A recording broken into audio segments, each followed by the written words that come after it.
Howdy, folks. I'm Dr. McFarland, and I had another wild hair, which I know is hilarious because I barely have any on my head.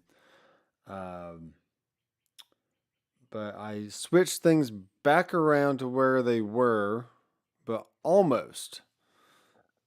So you can kind of see behind me, I have the drum kit right back here behind my right shoulder. So right in front of the booth.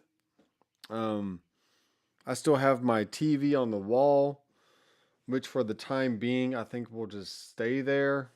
So that way, if people want to sit on the couch and maybe, you know, have a movie on or something while we're working on music, they can do that. I currently have what size is this? 27-inch screen, computer monitor right here to my right. But that doesn't make it very easy to look at the camera and then go over here to see like what kind of comments you might have or something. So it's early here in Nashville, Tennessee. Very early in the morning. So leave me a comment. Let me know who is up and awake. Maybe you're overseas and it's already the afternoon for you. Maybe you're in Australia and you're just going to bed. I have no idea. But it'd be cool to kind of see who's up this early in the morning. And so I'm right here in front of my window again, right here. Then right above me is the cloud, which I had intentionally put there on purpose. So it was just over my mixing position. And I may pull everything back, maybe, I don't know, 6 inches or so. But as it is right now, it's pretty good. I have my RCF monitors here in front of me. Bass traps on the other side. My red acoustic panels just behind the speakers, kind of keeping track of what the frequencies are happening behind the speaker there. So yeah, I got my piano station just over to my right, drums. Still have the couch over here, and I don't know why. I was just kind of thinking of the logistics of the room and how I had it the last 2-ish months or so, 2 or 3 months. It's worked pretty well. There has been a few music club meetings to where the guys would come over and we just jam for a little bit. And that seemed pretty, it was like a good setup. I had the drums over, basically right here in the far right corner of the room, the piano on the back wall. Uh, Really nothing. I have my desk right here where the TV currently is. And yeah, but I think I wanted to. I was changing things up because I wanted to have a different background for my live streams and my videos. But then I realized I kind of like having the Dr. McFarland, if I can point, the Dr. McFarland Studios sign right above me, so you can always see that in my videos. It's just I don't know. It's a compromise of you have a long room and you only have so much stuff that you can arrange it in.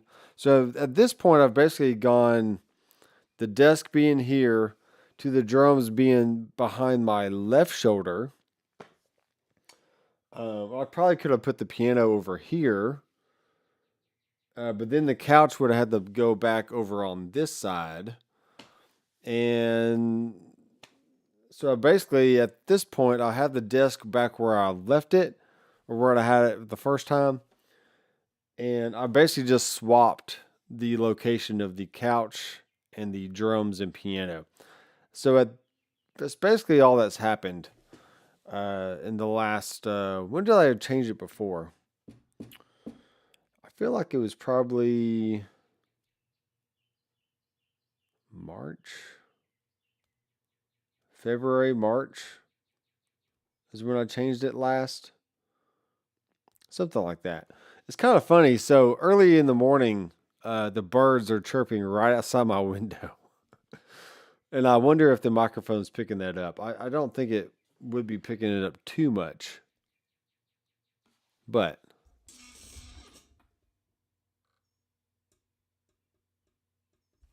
and then when I point the mic toward the window, the birds stop chirping. So Kevin Carrick is in the house.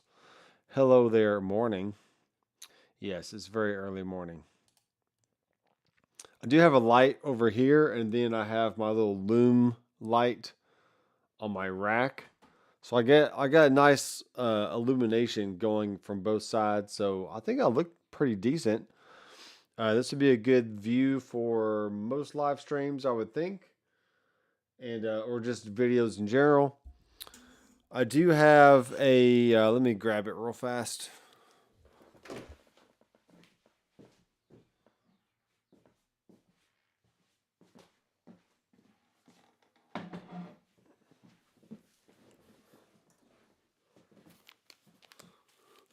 So here's a little table with the camera pointing down. And I could use this for my headrush location, demoing pedals of any kind.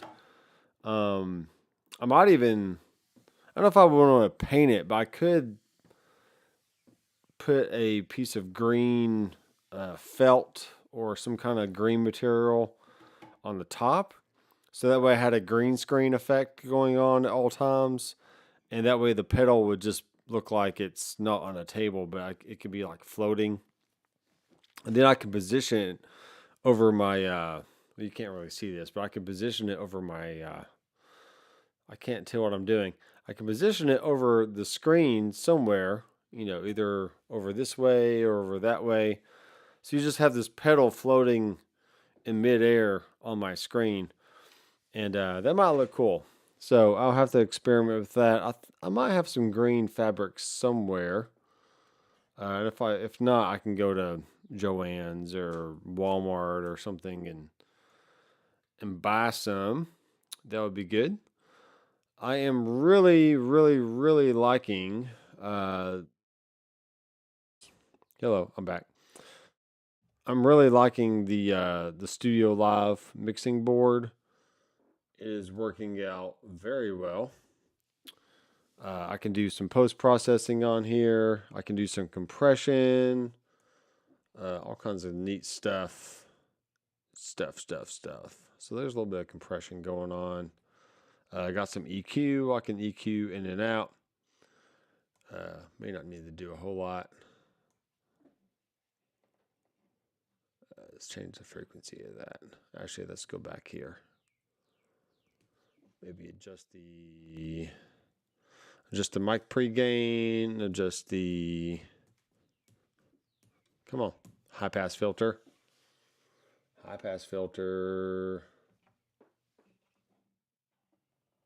Man, guess I'll just adjust it from there. Okay. Yep, all kinds of cool options here. So, but anyway, this will be that's a little too compressed now. Let's adjust that compression threshold. Check. Okay. So this will be my basic setup for until I have another wild hair and I want to change it again, which hopefully I don't do that. The whole point of setting up this room originally was all my audio connections was coming on this wall right in front of me, which is I'm pointing, behind you. So that means my record player over here in the on the shelf, I have wires already being sent to this wall. So if I left my desk over here, that would mean I'd have to rewire basically the whole studio just to go to that point.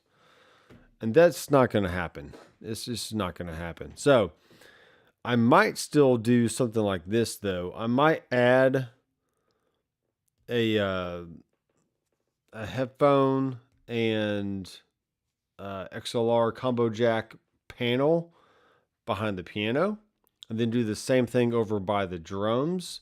So all I would have to do for that is drill some holes straight down into the floor, add some boxes, cut open some drywall, add just 2 boxes here on the wall.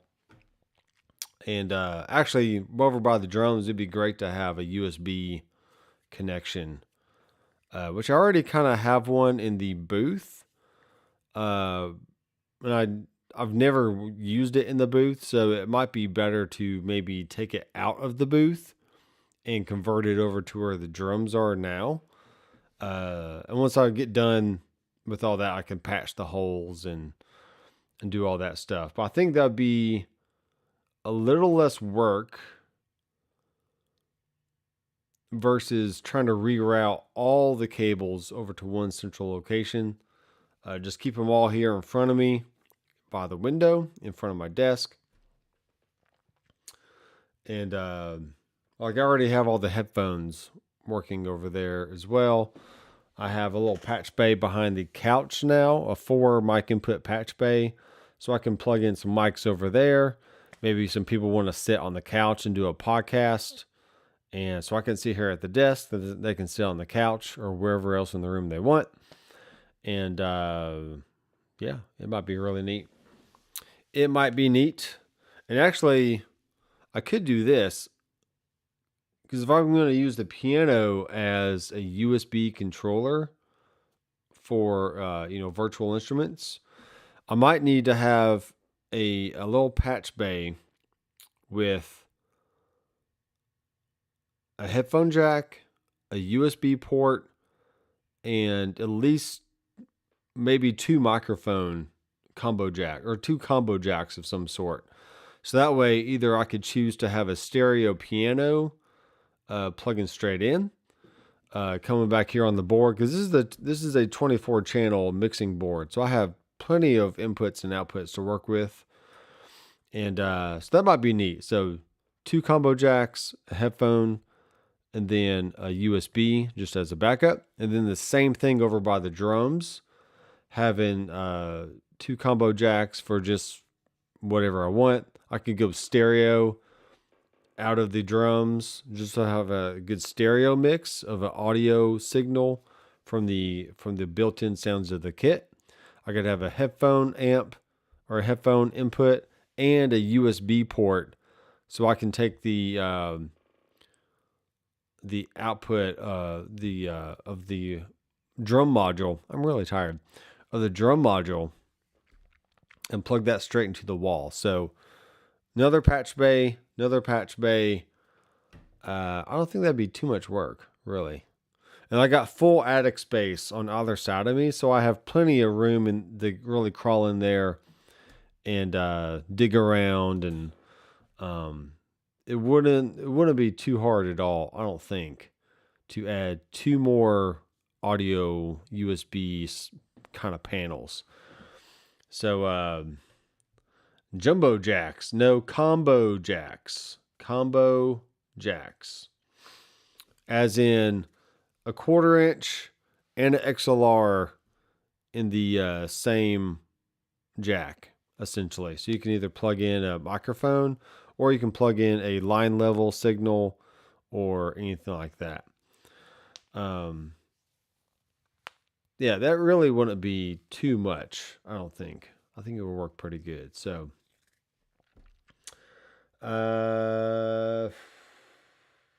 yeah, I do have a rack over here with my power supply and some extra mic pre's and stuff. But honestly, I don't.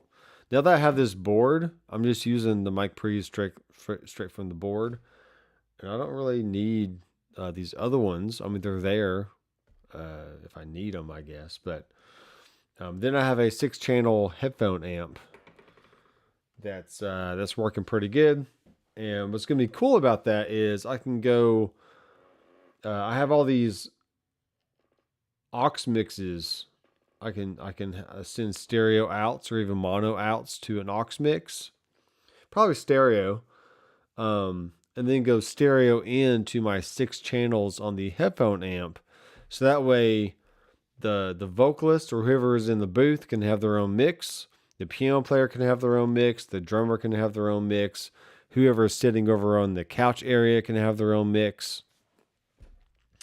And I can have my own mix if I want to. And I can go in and I can listen to whatever mix I choose, and go back to my own mix when I'm ready to do that. So I can also add effects. Uh-oh. Oh, hold on. Check. There we go. I got some reverb going on. I don't know if you can hear that or not. So yeah, it's kind of fun. But anyway, yeah, multi-jack. So I mean, you can call them multi-jacks if you want. But essentially a combo jack here in America or the South, maybe. It's just it's a 1/4-inch hole, but it has little wings in the form of a triangle. So so you can plug in an XLR cable for microphones and stuff. So I don't have an example I can show you really. Not here that I can just grab.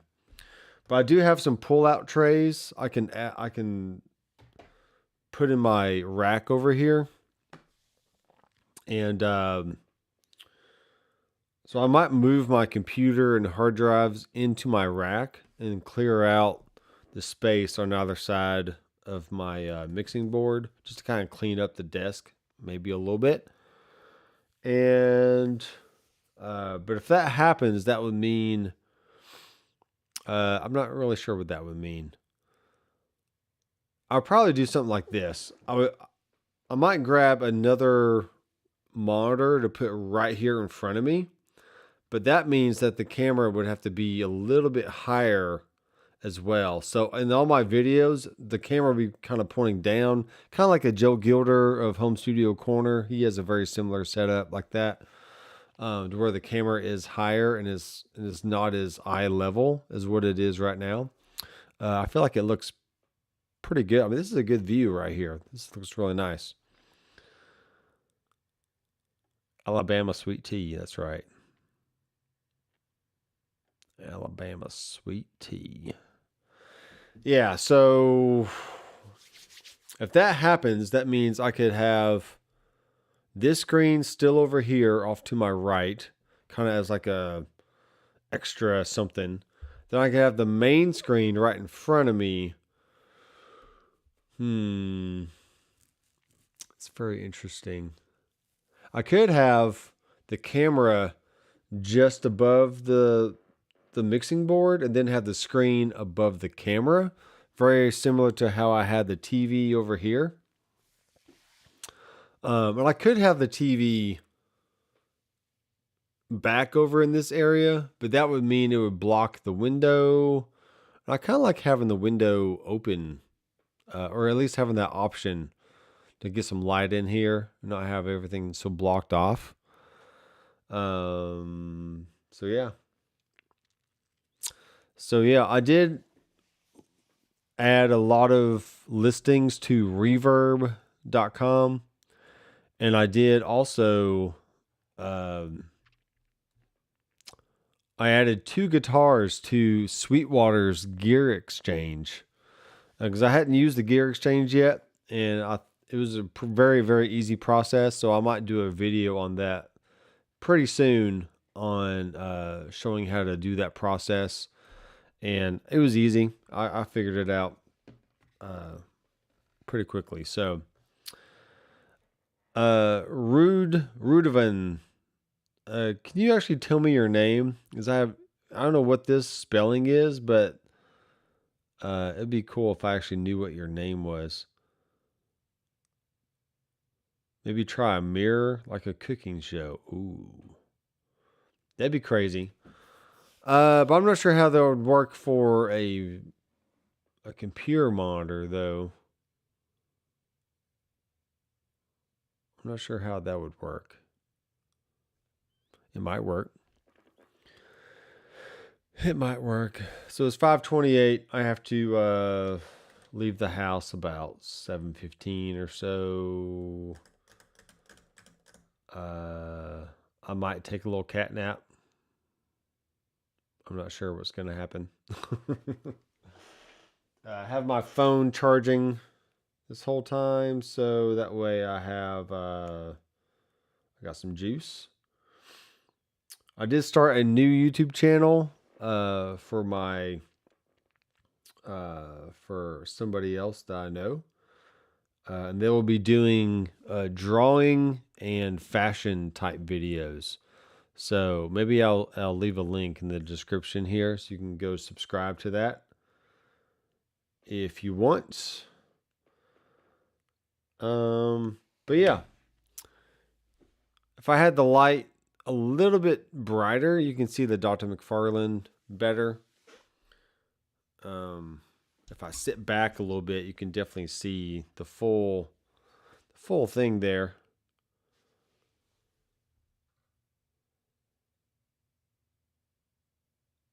Oh, I see. Are you headed for heaven? That's right. My hourly rate is really based on the project. I do base my project rate off of about $50 an hour. But with that said, I can kind of get a song recorded in, two-ish hours or so, whether that's dealing with full drums, bass, acoustic guitar, electric guitar, shakers, percussion, uh, singing, stuff like that. So I kind of average it out. So per song, it's usually about $250 to $300, depending on how involved everything is. For mixing, if I'm just doing mixing, maybe 75 to $100 a song, something like that. And but yeah, if you need me to do acoustic guitar, electric guitar, dobro, mandolin, banjo, bass, like drums, if you want me to just do like a one-off, hey, can you do this instrument on my song? I would just do like maybe $30, $40, something like that. So, but anyway, if I know you and you want to work with me, then contact me on my website and let me know what kind of genre, what kind of style you're going for, and I can definitely work with you on that. So it would be nice to see a studio session. Yeah, so this has been a main goal of mine since we've been in the house and I've finished the actual studio here. So my goal is to have a band up here and do a little interview style, chat, and then maybe have them play 3 or 4 songs, or maybe 2 or 3 songs, just however many they want. But yeah, I can definitely do. Let's do this here pretty soon. I will do a song from scratch, or maybe I'll show you how I can record some of my backing tracks that I have available on my website. I basically am doing 52 backing tracks for this year, and that's a one-time $20 fee.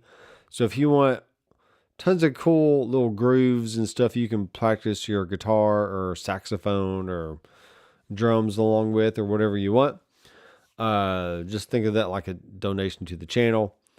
But I can definitely do a video on the behind the scenes of like how where I put the microphone when I record acoustic guitar, or what my thought process is on the arrangement of this song or the instrumentation or anything like that. So dial in a tone on the head rush, stuff like that. So anyway, be looking on the channel for those kind of videos coming pretty soon.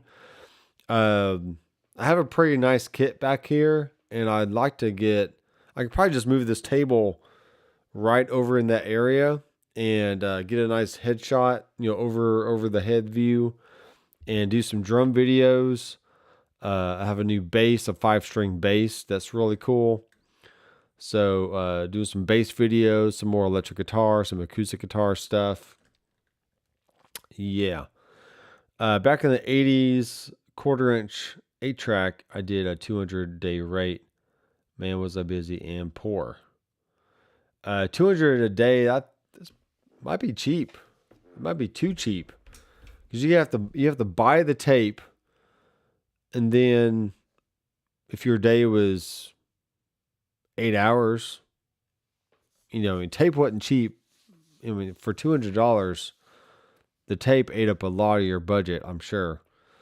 I know nowadays it was like $150 to $200 just for the 24-inch or 24-track 2-inch tape. I'm sure quarter-inch is a little bit cheaper, but still, yeah, you were busy and poor. That's hilarious. Anybody else viewing right now? Go ahead and chime in with your name, where you're from, and I'm basically kind of showing off my new digs here. I moved the studio desk right in front of the window where it was before. And then the couch was over here, and now it's over here. And then I swapped the drums that were in these areas. I just moved the drums in that back corner, put the piano right here.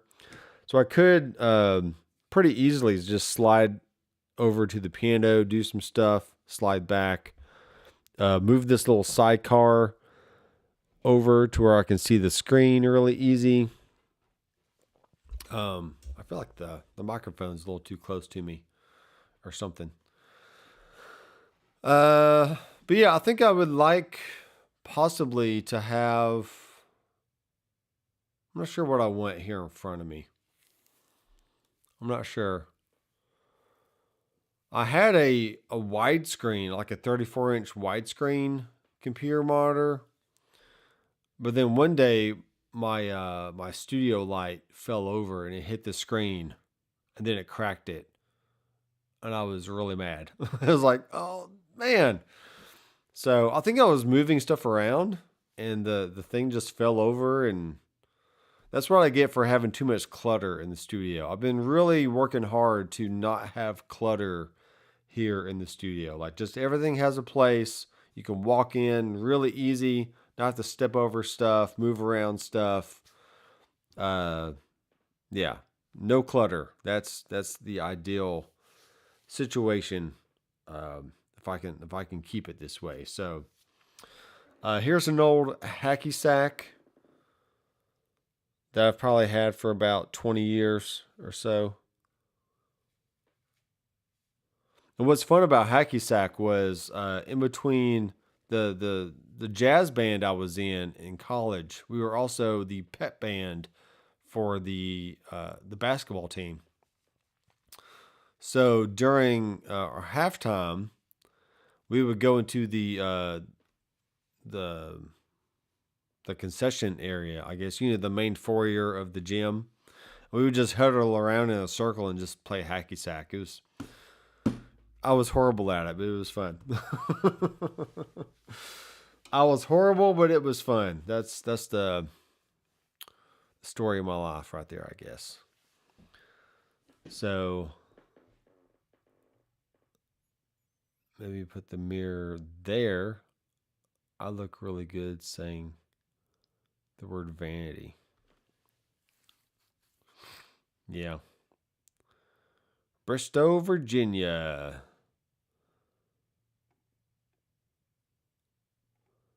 So apparently quarter-inch was cheap, and I did the session work. I washed the bottles after the session.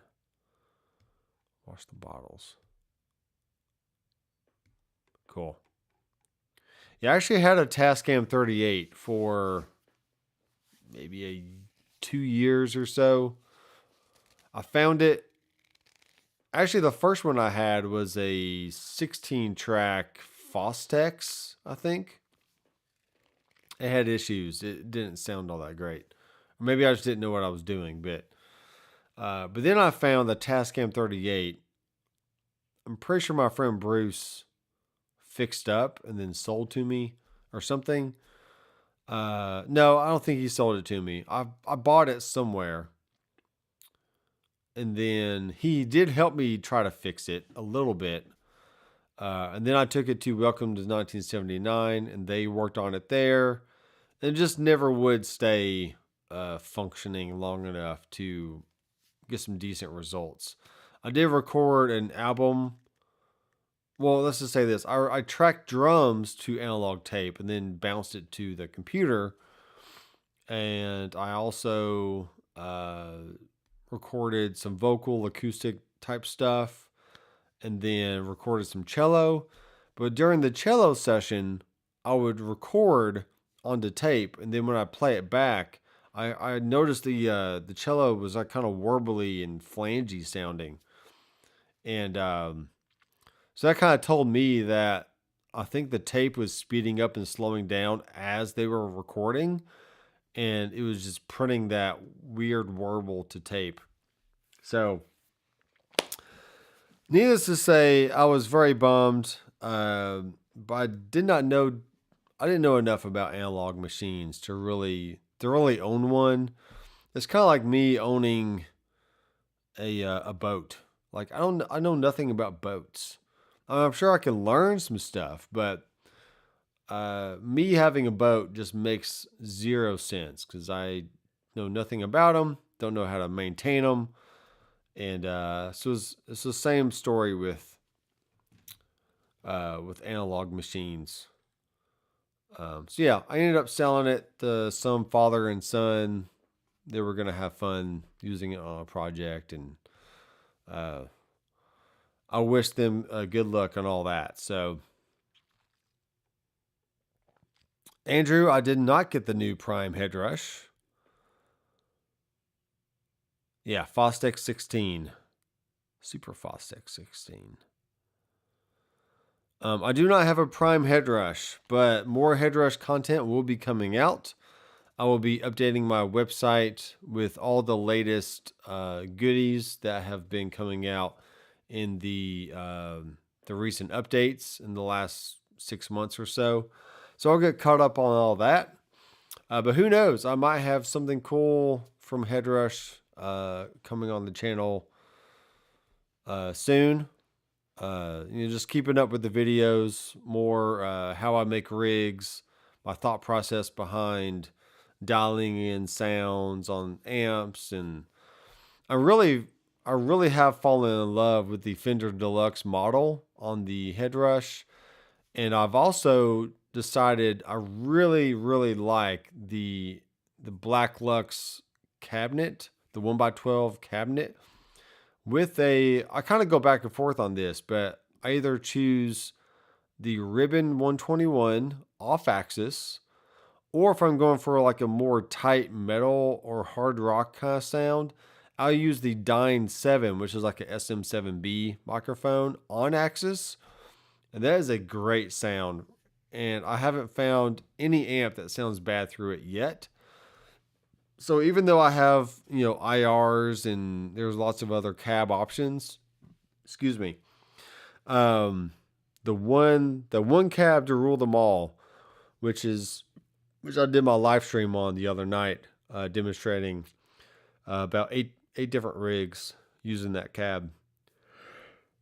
Sorry, I've literally been up all night. I've been like I said before, I had a wild hair and just decided to rearrange my studio again. So I have the sign back behind me, the drums right over here, piano over here,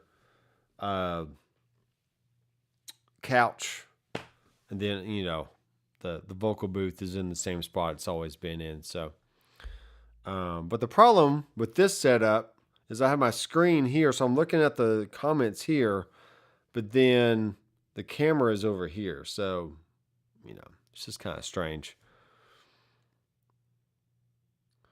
Andrew dialed in a killer high gain preset on my Helix yesterday. So what amp and cab or IR did you end up using? Let me know. Maybe I can recreate it on the headrush. I have sold the Kemper. If you've missed that live stream last Tuesday, I sold the Kemper, and I currently have the Axe-Fx 3 rack unit, which I'll be doing some videos on here this next week. The kids are going to be out of town, going to grandparents and VBS and all kinds of different stuff. So I should have plenty of time to just sit down and knock out hopefully 10 to 15 videos just on the Axe-Fx 3, and then also do some videos. There's a bird, a bird sitting on the electrical wire out there, just saying, "Hey, birdie, what's up?" Anyway, yeah, so doing Axe-Fx videos, catching up on my headrush content for my website. And if I can get this all figured out, hopefully I can do an official studio tour for my channel anyway. Here maybe in the next 2 or 3 months, maybe by the fall. Maybe I can end up on Andrew Masters' YouTube channel. He can come check out the Dr. McFarlane Studios over here in Murfreesboro, Tennessee. He's in Nashville somewhere. But I just say I live in Nashville because that's where most people know. You know, most people know Nashville more than they know Murfreesboro. So I did live in Smyrna for about 15 years, and moved out here to Murfreesboro. But it's just easier to say Dr. McFarlane from Nashville, Tennessee, because it just makes more sense. So get a light bright and make a sign. Yeah, I've seen that. I've seen people do that before. Right over here in the piano section, there's a nice little blank area. I can put a nice picture frame right there. Kind of inspiring for the piano player to look at while they're playing or something. I can now probably line this couch. Well, I could put the Beatles picture back in front of here, right over the couch there. That would probably look pretty decent. I do have a lava lamp, by the way. You know, it's pretty cool stuff.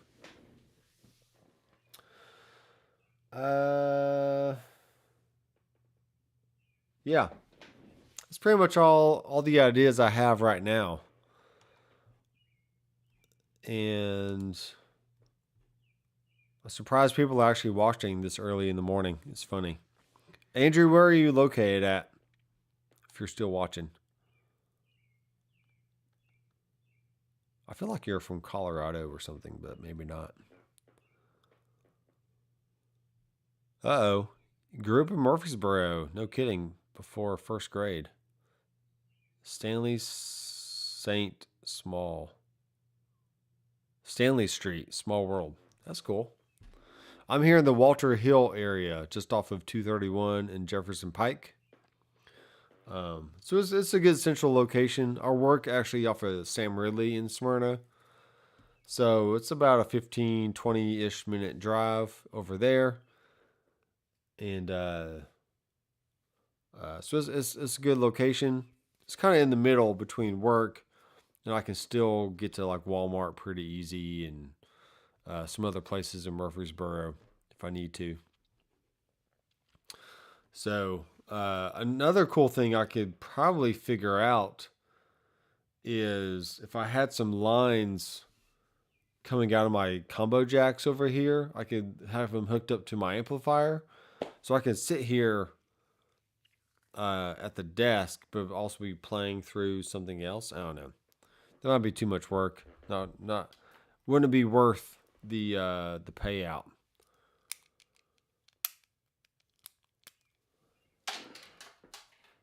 All right, guys. Thanks for appeasing me. Thanks for chiming in. And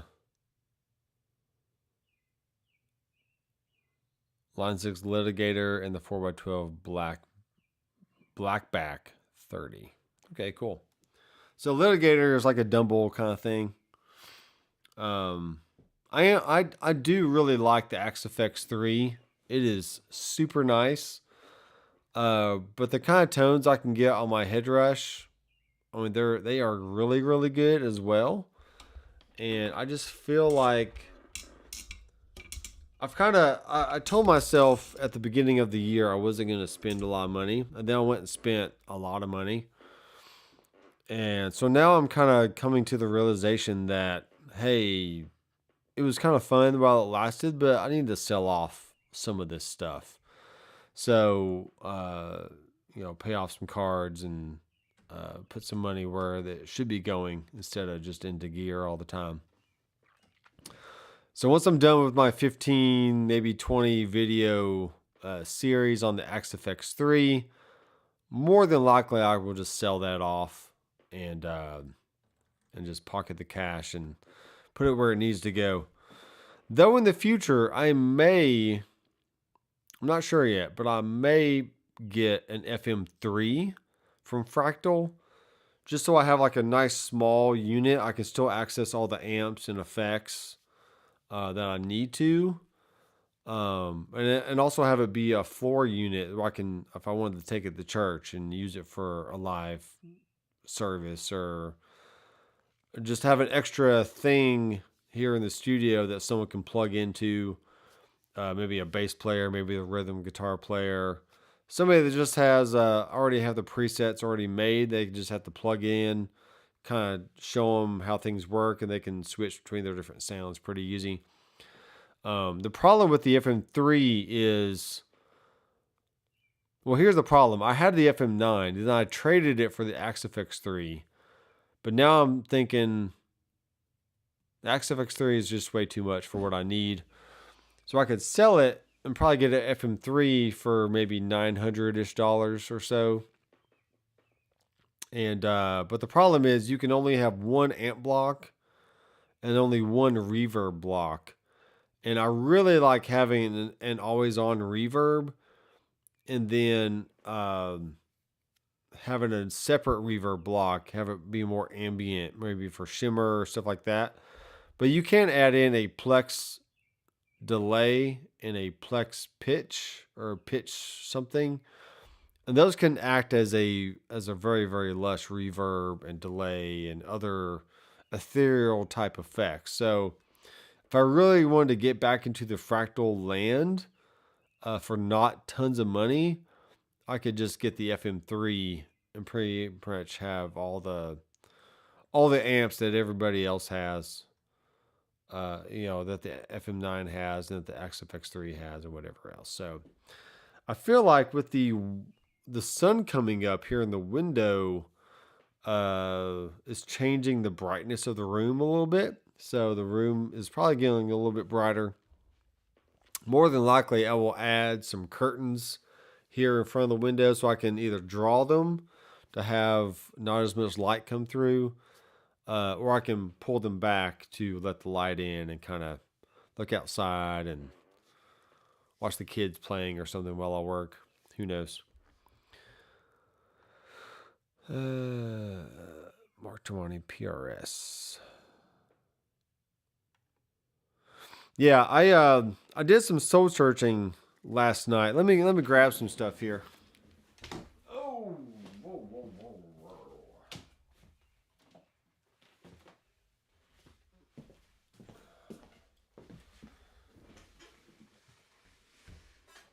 Oh man. All right, so this will be the last thing, and then I'll need to get off and go get ready for the day. But so this guitar right here, this is a Chapman ML3 Pro Semi Hollow, and I was on the verge. I've been trying to sell it for a while now, actually, and I've not gotten any buyers, any takers.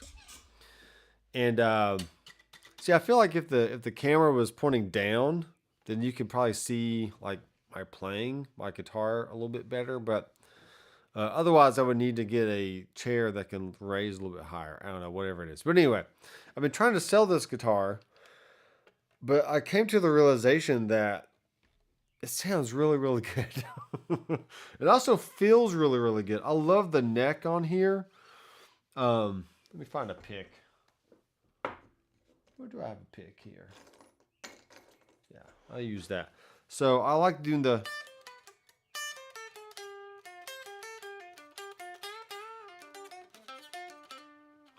So I basically paid about $800 for this thing. And this discontinued. This was a Guitar Center special many years ago. The P90 pickups sound good, but they are not humbuckering. They're single coil, but they're hot single coils, so they drive the amp really well. But you got the noise going on. So what I'm going to do is I'm going to order some GFS Guitar Fetish pickups and drop these in. And they are going to be humbucking, so I get a nice humbucker sound, noiseless sound, but they're still going to have the P90 character. But the neck on this thing, I was like, I can't sell this because the neck is just so good, and it has stainless steel frets, which for $800 guitar, getting something that has stainless steel frets, I mean, it's very, very rare. And I know there's some Amazon stuff and some other cheaper guitar options these days that are coming out with stainless steel frets. But I feel like this has a good resonance to it. The body feels good playing.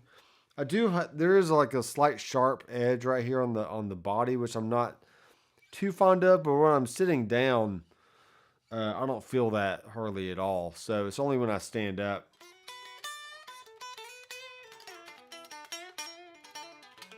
Let me put the mic in front of the body here.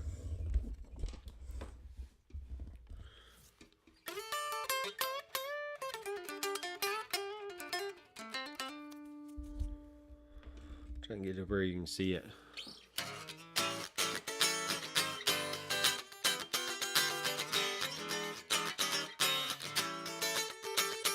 I don't know what I'm playing.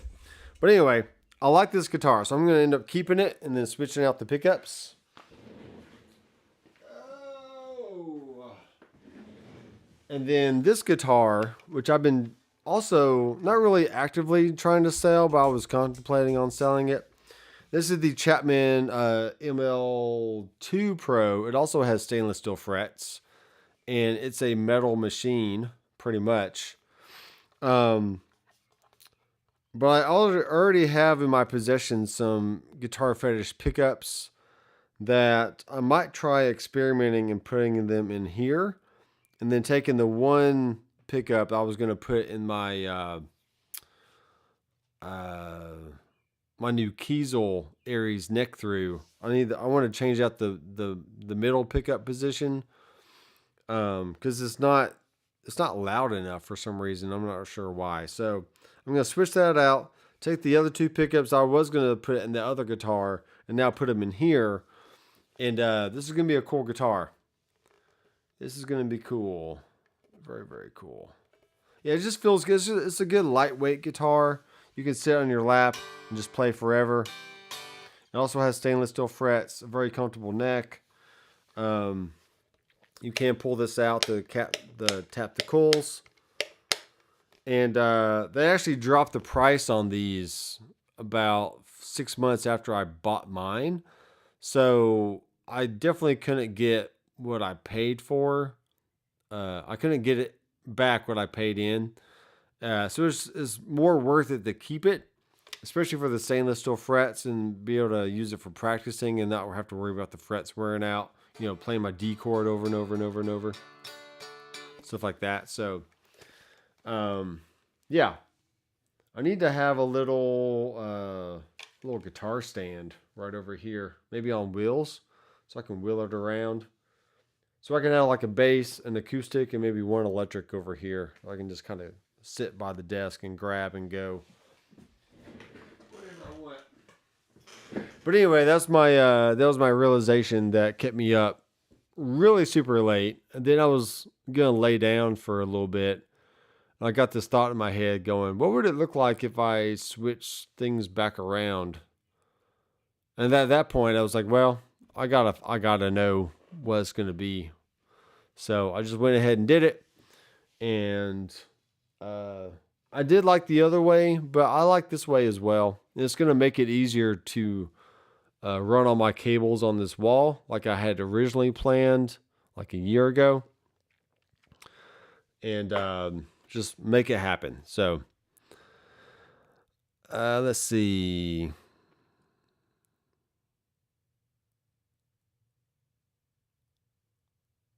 You were getting a lot of feedback with that guitar. Feedback. Well, I want to call it feedback, but it's definitely, single coil noise that I was not liking. But yeah, if I switch out the pickups and make sure everything is what do you call it? Grounded, isolated. I don't know what you call it. Yeah, it should be fine. So it's a beautiful guitar. The neck is great. Stainless steel frets. Body looks cool. Once I switch the pickups out, it's going to look really neat. And yeah. So I got some decisions to make. I did. So I said earlier that I put 2 guitars up on the Gear Exchange. I might leave a link to those guitars down below, just so you can check those out. One of them is the Kiesel Telecaster. I've just decided that I don't like the position of where the switch is, the location of the switch. And it's, once you have it over to the bridge position, it's too close to that volume knob. And it's hard to switch your positions at that point. And I can't stand it. So I'm selling the Reverend Pete Anderson and also the Kiesel Gold Top Retro Solo. It's a great guitar. I love it, but if it's not gonna work for what I need, especially at the amount of money that I paid for it, then it just needs to be gone. And also, I can take that money and put it towards the next build that's already in the process. It should be ready by sometime in August. That's going to be a 7-string. So I can just set that money aside for the 7-string when it's ready to go, and not have to scramble around trying to find money to make that happen. So anyway, check out the Gear Exchange. I'll put a link down below. And thanks, guys, for watching early in the morning. You all have a great Sunday. And we'll see you in the next video. Keep rocking. If I can turn this thing off.